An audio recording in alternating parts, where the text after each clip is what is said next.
This is the topic of conic sections.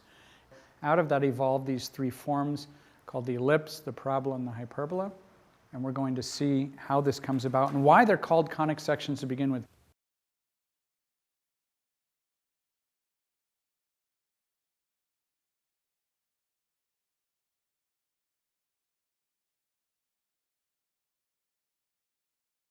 And so the whole idea of sectioning means really to slice. So if you section, I'll start with the idea in your imagination. If you section a cube, what will happen? So what I want you to imagine is I've got a perfect cube here sitting in front of me imaginatively. And I have a knife that I'm going to cut it with. And this knife is such that when it cuts it, whatever it touches, whatever surface it touches, it turns bright pink. So if I take this cube and I slice it exactly horizontally, and I pick up one of the pieces, you'll be able to see a bright pink square, clearly, right? So the section of a cube could be a square. If instead I start with the whole cube again, and I slice the corner off at an angle, if I slice that corner off and I take that little piece and I show you, what would be pink? It would be a triangle. I'd see a little triangle. Maybe if I cut it at exactly the right way, it'd be an equilateral triangle. Maybe it wouldn't quite be equilateral. If I take the cube and I slice just underneath an edge, along parallel to the edge, but underneath the edge, and I hold it up, you'll get an elongated rectangle. There are ways also to slice a cube, you'd have to think about this a little more, that you could get a pentagon or even a hexagon. You'd have to think about how to do that, but I'm not going to cover that right now. What we're going to do is we're going to do the same thing with a cone. And the first thing to realize is a cone in mathematics is different than what you're probably thinking. Because usually, of course, when we picture a cone, we're picturing an ice cream cone. So the kind of cone that we're talking about, a mathematical cone, is really what you get if you take a line. So I'm going to imagine this as an infinitely long line. And what I'm going to do is I'm going to fix one point in the line, so it's going to be absolutely stationary, and another point in the line I'm going to move in a circle. And so if I do that, I'm going to fix this, and then here I'm going to move in a circle. And when I do that, can you see the cone that I get as a shape, right? And so that's a mathematical cone. And so a mathematical cone you may look at and say, oh, it's a double cone. It wouldn't be very practical for ice cream for two reasons. It's infinitely long, and secondly, if you put a scoop, if you had a double scoop of ice cream, one of them would end up on the floor. All right? But for mathematical purposes, it's what we're dealing with here. So when you look at this, you need to picture these cones, kind of ignore the table for one. Imagine this cone goes infinitely far down at that angle that it's going into the table, and it goes infinitely far down. But it also comes up.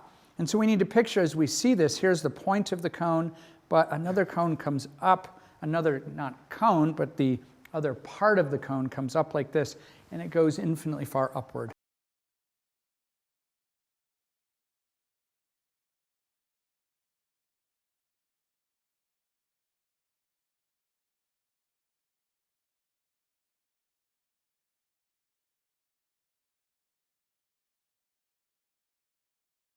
And again, this is my knife that magically turns things into pink. We'll just imagine that. So I'm going to come here, and instead of going horizontally, I'm going to come slightly downward. What shape do you expect then? An ellipse, and that will be it. So I'm going to come here, and then I'm going to cut through just like that. And so we could either imagine this to be pink here, a pink ellipse, and again, with clay, we're not going to get anything too perfect. We have an elong, what you'd look and say, oh, it's a misshapen circle, it's an ellipse. Okay? So that's certainly one possible way that I can section a cone. And so here we have to use our imagination a little bit more. And so it doesn't have to be exactly vertically, but that's more or less what I'm going to try to do right now. Right? And so what we're going to imagine is my cutting plane is going to come from far above. In fact, why don't we just say infinitely far above, because that's kind of fun. Right? So I'm going to come from infinitely far up, and I'm not going to cut through the point because that'd be kind of boring. I'm going to cut just off from the point, All right? And you can imagine right now, I'm cutting through the cone already, right? And I'm cutting through the cone, the top part of the cone, and at a given instant, and I would say that instant is right about now, I'm no longer cutting through the top part, I'm not cutting through the cone at all, but I keep going, and now I'm going to enter the bottom part of the cone. And as I do this,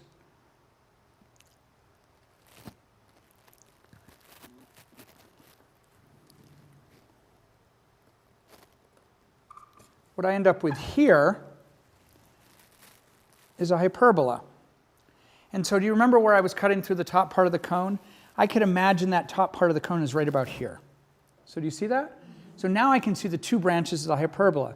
You imagine this could be all pink, and this as well. This shows where I was cutting through the top part of the cone, right? And so that's the hyperbola. And I was cutting through both the top part of the cone and the bottom part. And if I am going to do it with a straight cutting plane, and it could have been a little bit more of an angle, and I would still cut through both parts of the cone, and it would be a differently shaped hyperbola, but it would be a hyperbola nonetheless. And so now what I'm going to do is I'm going to imagine this whole thing as a video, if you will. I think I'm going to have to turn this one around here to make full sense of this.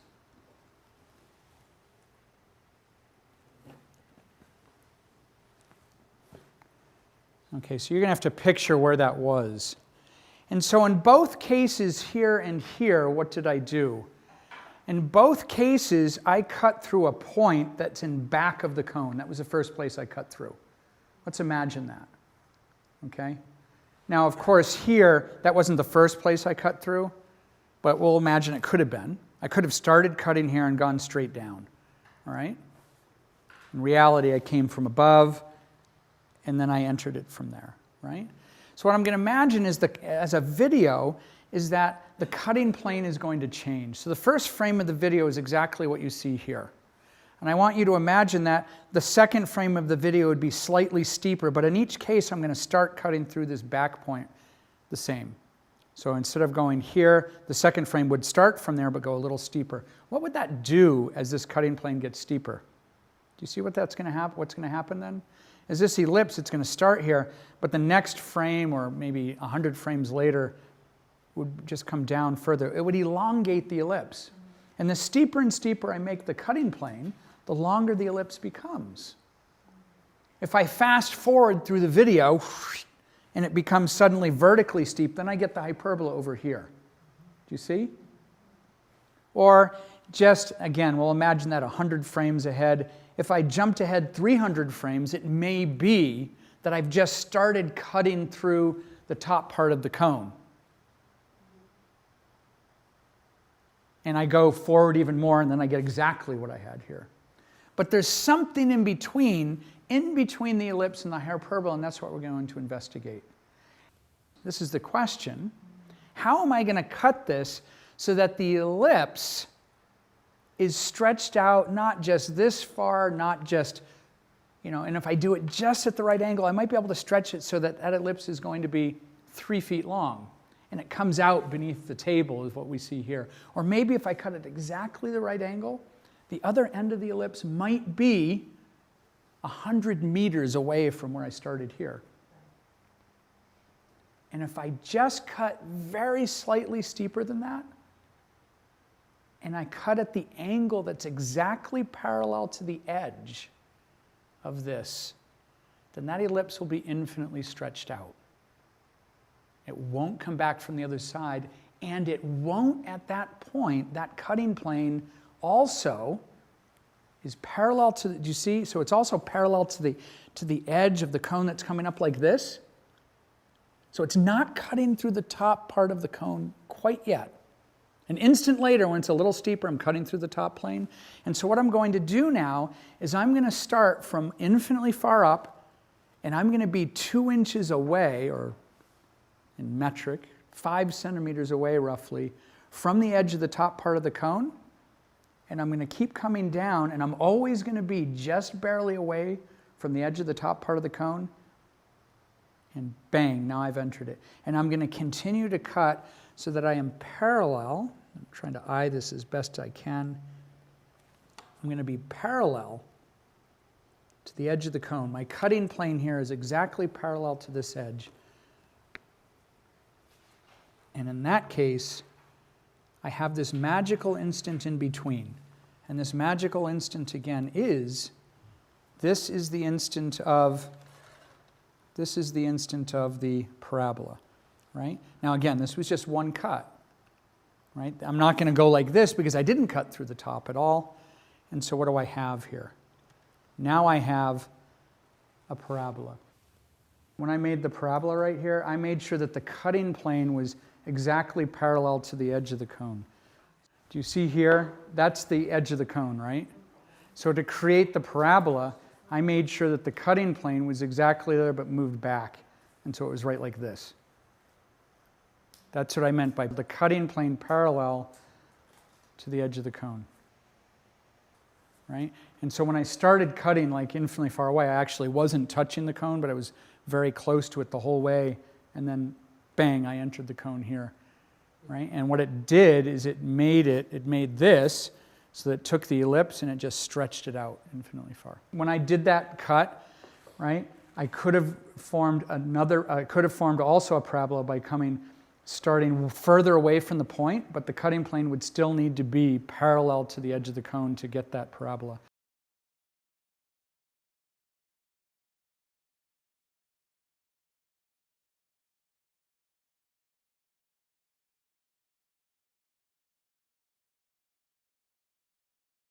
And I can see it as that's the instant that the ellipse was stretched out infinitely far, and it's the instant just before it became a hyperbola. And that's what I mean. So now we picture this video, 1,000,000 frames in the whole video. The first frame, you could say, would have been the circle, right? 500,000 frames of the ellipse, 500,000 frames of a hyperbola. That one frame in between that's the only time in all the frames that we have a parabola. And the parabola is an infinitely stretched out ellipse, or it's, if I go backwards on this, an instant after the parabola, I see the second branch of the hyperbola way up there. Where was that second branch of the hyperbola when it was a parabola? It had disappeared at infinity. It's a very strange thought. I mean, many people don't know where the term conic sections comes from at all. And so the Greeks studied this in great detail long before Cartesian geometry came along. But it's a seed that's planted perhaps for later, whether they're in a Waldorf school or not. It's like, wait, they might remember this demonstration. It's a wonderful demonstration to do, highly recommended, and this is why they're called conic sections.